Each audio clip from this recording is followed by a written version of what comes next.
Hello everyone, it's me JP from UniqueTutorials. Today in this video I'll show you how to take a printout of any directory in tree list in Windows computer. So without further more delay, let's begin. So first is just open any web browser, and in the Google just search for one application named as print OK, and the first is you'll see its official website. Just click on it. Now here we'll see download option. Just click on it. Now select the respective file which you want to download. So I'm gonna download the portable version. You can download any version whichever you want. So finally the file has been downloaded, so let me go to the folder what is being downloaded and let me close this web browser. You just double click it to extract this zip file.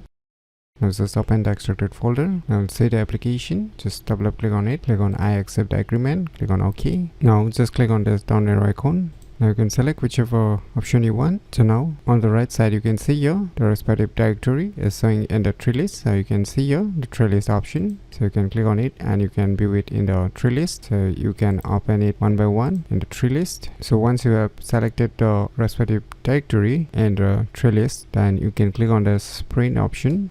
Now you can see the print preview. So you can enlarge it to check if everything is okay or not. So once you have finalized your directory to print out, then now you can click on this print option and you can select your respective printer and you can click on OK to proceed your printing. So by using this application named as print OK, you can easily take a printout of any directory in tree list in Windows computer very easily. So if you never known about this cool application, then you should definitely give it a try. So if you find this video tutorial useful, please click on the thumbs like button, and if you're new to our channel, click on the subscribe button, and lastly, thanks for watching.